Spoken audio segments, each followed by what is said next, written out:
You've heard that saying too, right? Don't throw the baby out with the bathwater. Because by the time you got through the whole family, and families were large, it could be rather dark and dirty. Now, the houses themselves had a lot of dirt in them because we're talking about thatched roofs, more like an African mud hut today, all right, wattle and daub they were called, with branches interwoven with mud and clay, and a thatched or straw type roof.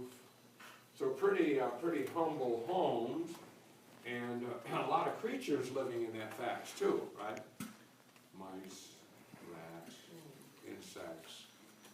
And of course, for heat, they might just build it into the side of the hill, you know, for insulation, so goats and dogs and cats could climb on the roof as well. And when it got wet, well, that straw up there got rather slippery, and sometimes the animals fell through. And so ironically, they might say it's raining cats and dogs. Anything that came through the roof at that time. And so this gave rise to the practice of the four-poster bed with a canopy over it. You didn't want those insects falling into your bed at night, you know. Put several sheets over the canopy, over those four posts, and thus the canopy bed was born. Now, the floor of these peasant homes, of course, was packed dirt. They didn't have enough money to put a wooden floor down or a slate floor, particularly. That was for the upper classes. So a hard-packed dirt floor, from which we get the saying to be dirt poor. If you're dirt poor, well, that's because you have a dirt floor in your home. And so to keep that nice and dry from getting too muddy or slippery, particularly when it's raining or winter time, they would put straw down, called thresh. But of course, as the winter wore on, you had to add more thresh to the floor and start slipping outdoors as you left. And so this gave rise to putting a block of wood in the doorway called the threshold, to hold the thresh in so it didn't get kicked or tracked out. So you had to step over the threshold, okay? We don't have much for a threshold anymore, do we? Because we don't put straw down on the floor like they did. All right, kitchen. The kitchen would be fireplace, a large walk-in fireplace with a pot hanging over the fire. And every day they'd light that fire, add some more things to the pot, mostly vegetables, rarely meat. The peasants didn't have the privilege of having much meat. And they just keep adding to it day after day. You've heard the old saying, peas porridge hot, peas porridge cold, peas porridge in the pot. How many days old? 9 days old. That's really leftovers, isn't it? 9 days old. Keep adding more vegetables, more potatoes, more spices, more peas, more porridge, which is like oatmeal, okay? It was kind of a potluck approach, isn't it? Whatever you got, put it in the pot and eat it day after day. If you could get a little meat, particularly bacon, put that in the pot as well. Especially if you had visitors, you wanted to put on a show for them, kind of bringing home the bacon idea, so they could sit around and chew the fat with you. You've heard that expression, chew the fat, converse, dialogue, chit-chat. Quite literally, when you had meat to eat, they would chew the fat. And then probably drink ale, a cheap, low alcoholic form, or milk from their goat or their sheep. You see, they didn't have cow's milk, as you and I do. Cows would be far too expensive to feed, wouldn't they? Much too expensive to feed. But a goat or a ewe, a female sheep, would be smaller and a lot easier to take care of. All right. Now, those who were better off would have plates and cups made of pewter. There's a problem with pewter. What metal is in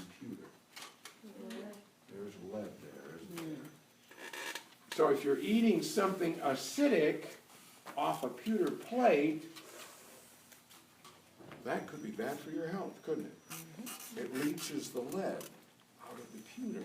And when the tomato was introduced, first introduced in the Renaissance, the acid in the tomato blending with the pewter and lead gave some people food poisoning.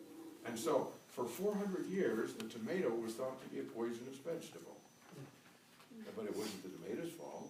It was the lead in the pewter, you see. And so lead poisoning could be a real problem. So some people switched to trenchers. A trencher could be made out of wood, you know, carved out of a block of wood, kind of a shallow bowl. Or it could be made out of old bread that got really stale and really hard. But there's even a problem there, right? I mean, after days and weeks, bread and wood, gonna get mold. Gonna get mold. No dishwashers, you see. Mold. So worms and germs of all kinds are going to infest that bread and that trencher. And the danger there would be trench mouth, you see. Trench mouth. Bread was a staff of life for the peasant, and if you had a guest, you wanted to give that guest the nice golden top. Right? The upper crust was the most cherished part of that loaf of bread. Family eat the middle part, and maybe hand to a slave or a servant the burned bottom part. Okay? Hence the phrase, to be of the upper crust. Those of the upper crust got the privileged golden top of the bread. All right. Of course, death was always nearby. And by the way, the bread we're talking about was really maslin. It's a blend of grains like wheat, barley, rye, millet. Actually much better for you. I mean, the peasants actually, from a nutritional standpoint, the peasants ate the better bread. But the nobles were quite proud of the fact that they could afford to eat white bread, which we know today wasn't nutritionally the best. The peasant was actually eating better nutrition than the noble, and that's why the noble, eating so much meat and drinking so much wine and alcohol, had a frequent problem with gout. Gout, inflammation, swelling up of the joints from too much meat and too much alcohol.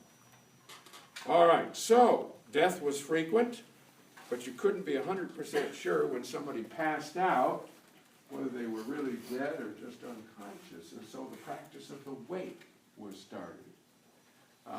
Sort of a 3-day sit around and watch this body on the table to see when it was going to come alive again or not, right? You didn't want to bury somebody who was alive, although statistics have shown, as they have dug up old cemeteries, that 1 out of every 25 of the graves in the European cemeteries, about 4%, had scratch marks on the inside of the tomb. 1 out of 25, 4%. How's that for a Halloween story? Those people got buried alive. They tried to scratch their way out, but could not. The living dead. So, what you tried to do then was to set up a guard, a watch person by the grave, tie a little string to the finger or hand of the buried person with a little bell on the other end, right? And you take the graveyard shift, sit out in that cemetery all night long, waiting, listening. Did that bell ring? You better dig up your beloved. They weren't really dead, okay? They were a dead ringer. The dead who rang the bell. Right? Today we use that phrase, you know, to say, well, Catherine is a dead ringer for her mother, you know? Looks just like her mom. But back then in the Renaissance, a dead ringer was somebody buried with a bell tied to their hand to ring, so in case they came alive in the grave, they would be saved by the bell. tail at Halloween time. But they didn't do autopsies, see? The church did not allow autopsies, did not allow dissection. As we mentioned before, you could endanger the pathway of the soul to heaven if you carved up the body after death. So one couldn't be 100% certain the person was alive or dead, and that's why awake, and that's why the bell tied. Yes, Brittany. You were just stretching? Oh, watch that at the auction. They'll sell you a mean vase. All right. Well, let's finish our list here, and then we have a special treat for you today. Your cousin Let's go back to our list. We did A, B, C, D, E.